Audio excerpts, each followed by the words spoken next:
Madame, Monsieur, bonsoir. Bienvenue dans ce 24 heures Afrique et à la une de l'actualité. Un rapport d'experts dépêché par les Nations Unies pointe du doigt l'implication de Kinshasa et de Kigali dans le soutien de groupes armés rebelles dans l'est de la République démocratique du Congo. Dans le même temps, le conflit au Nord Kivu, source de tension entre Kigali et Kinshasa. Dossier dans cette édition.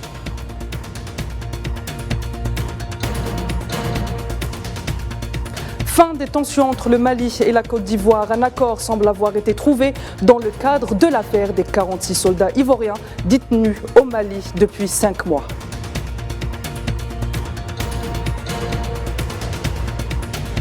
La paix sur le bon chemin en Éthiopie, le TPLFP et le gouvernement s'accordent sur le mécanisme de suivi de l'accord mettant fin aux hostilités entre les deux parties. L'accord a été signé à Pretoria le 2 novembre dernier. D'abord, ce rapport de l'ONU accablant pour Kigali et Kinshasa accusés mutuellement de soutien aux groupes armés rebelles qui sévissent au nord du Kivu. Le rapport en question, remis au Conseil de sécurité des Nations Unies, sera publié dans les prochains jours, affirment plusieurs agences de presse internationales. Selon les conclusions des experts mandatés par l'ONU, les preuves substantielles démontraient l'intervention directe des forces de défense rwandaises sur le territoire congolais en moins entre novembre 2021 et octobre 2022, mais qu'elles auraient aussi fourni des armes, des munitions et des uniformes à la rébellion du M23. Dans le même moment, le rapport pointe également du doigt la RDC et détaille comment, depuis mai 2022, les groupes armés du Nord Kivu dans le FDLR auraient collaboré sur différents fronts avec l'armée congolaise et auraient également reçu un soutien matériel de leur part. Alain Bakurindala, porte-parole du gouvernement rwandais, réagit à ce rapport et aux accusations qui visent Kigali et revient sur le massacre de Kishish. Je vous propose de l'écouter. Pourquoi est-ce que le Rwanda devrait soutenir le M23 ? Le Rwanda est capable d'assurer la sécurité de son territoire, la sécurité de son peuple. On n'a pas besoin d'un groupe armé pour pouvoir aider le Rwanda. Aujourd'hui, on parle de la sécurité du Rwanda qui est menacée par certains groupes armés à l'est du Congo. Sur le front diplomatique, le conflit au Nord Kivu crée des tensions et des suspicions entre la République démocratique et le Rwanda, alors que l'arrivée de Félix Tshisekedi à la tête de la RDC avait marqué un temps d'apaisement. Mais la résurgence du mouvement M23 en novembre 2021 met de nouveau de l'huile sur le feu. Safouane Ben Sabri. Les relations entre Kigali et Kinshasa sont à couteau tiré. La raison de ce pic de tension entre les deux pays voisins sont les accusations mutuelles de soutien aux groupes rebelles armés.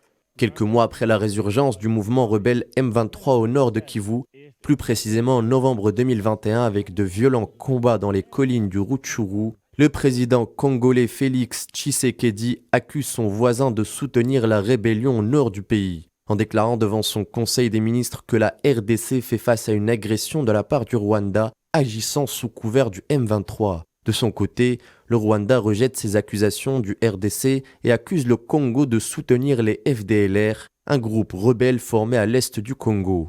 Mercredi, le gouvernement rwandais atteste que les accusations affirmant son implication dans le massacre de Kishiché sont en réalité un coup monté de la part de son voisin.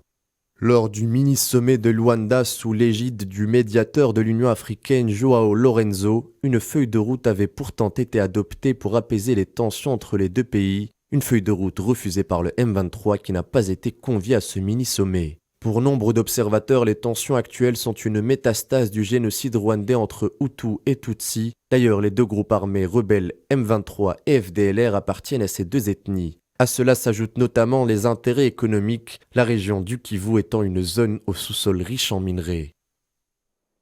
Et dans l'affaire des 46 soldats ivoiriens détenus au Mali depuis 5 mois, une sortie de crise semble avoir été trouvée. Les deux parties ont accepté de signer un document actant la libération des 46 militaires ivoiriens et le renforcement des relations entre les deux pays. Un accord qui survient à la suite d'une rencontre entre la délégation ivoirienne et les autorités de la transition du Mali à Bamako jeudi. Une rencontre qui s'est déroulée sous l'égide du médiateur, le président togolais Faure Gnassingbé.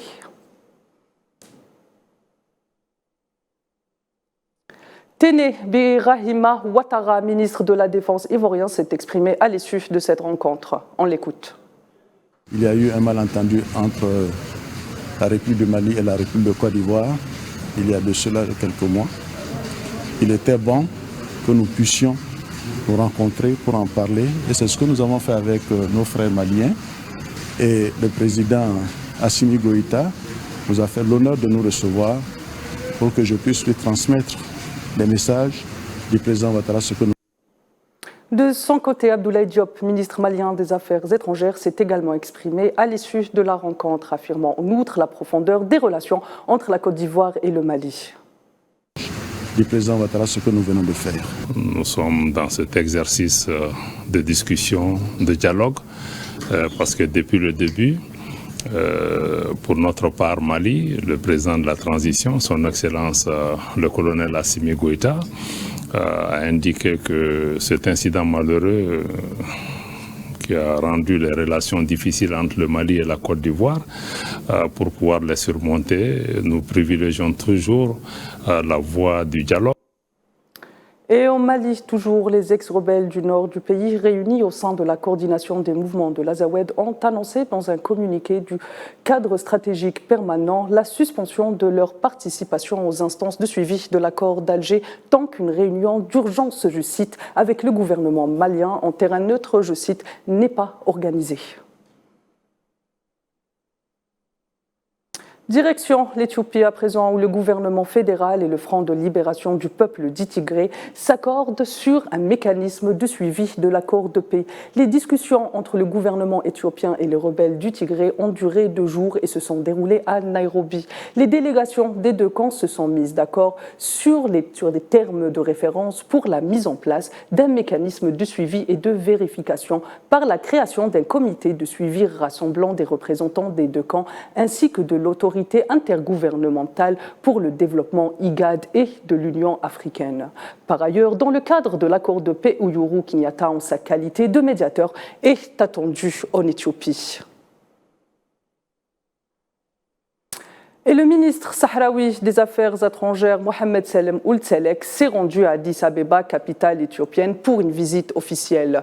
Visite durant laquelle il s'est entretenu avec son homologue éthiopien, Tefsaya Yilmaz. Au cours de cet entretien, Ould Selek a passé en revue les relations bilatérales historiques existantes entre les 2 pays et les moyens de les renforcer. Il a également informé la partie éthiopienne des derniers développements résultant de la violation du régime marocain du cessez-le-feu signé sous l'égide de l'ONU en 1991, ainsi que la poursuite de la répression barbare contre le peuple sahraoui et le vol de ses richesses en territoire sahraoui occupé. La communauté économique des États de l'Afrique de l'Ouest félicite les forces armées gambiennes pour avoir déjoué la tentative de coup d'État contre le gouvernement de Adama Barrow.